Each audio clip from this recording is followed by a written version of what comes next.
sakit.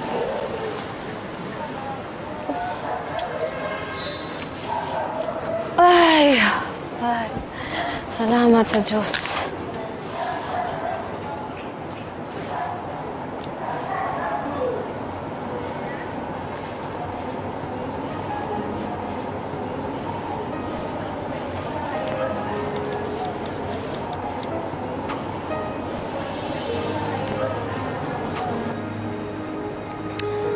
Hindi ako bagay sa ganong klaseng lugar.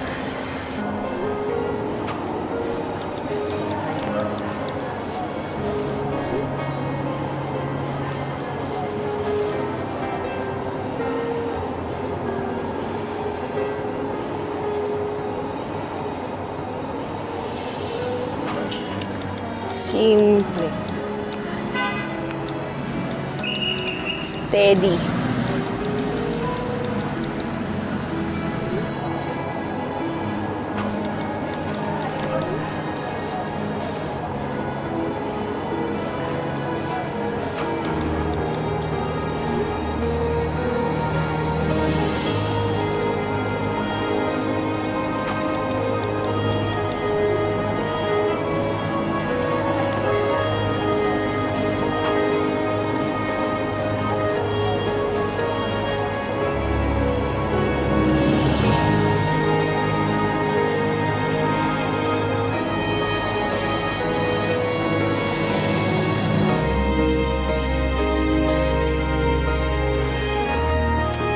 Ay, sakit.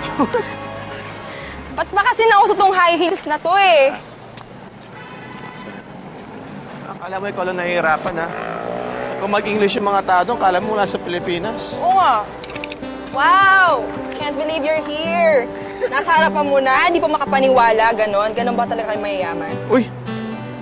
Oo, mayayaman. Wala ka doon, nakasama doon, ha?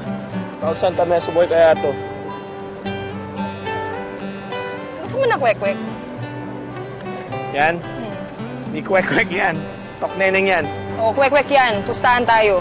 Sige, pag natalo mo ng libre, ha? Oo, sige. Kuya, ano pong tawag dyan? Kwek-kwek, ma'am. Oo. See? Oo. Ah, sige. Kuya, 5 stick, please. Teka lang, baka hindi umabot yung pero. Kaya mo talaga yung 5? Oo. Ay, ikaw ba naman ang maglakad ng malayo, di ba? Naka-heels ka pa. Ikaw kaya ang gutumin dyan.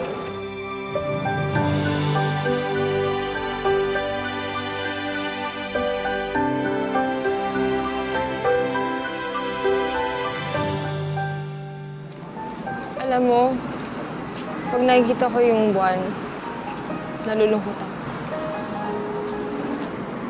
Bakit naman? May kinukwento kasi sa akin si tatay dati noon. Nagmamahalan daw si Araw at saka si Buwan. Tuwing umaga, hinahanap daw ni Araw si Buwan. At tuwing gabi naman, hinahanap naman ni Buwan si Araw. Lagi sila naghahanapan, pero hindi sila magkita. Ang lungkot naman ang love story nila. Kaya ikaw, kung nakita mo na yung buwan mo, wag mo na siyang pakakawala.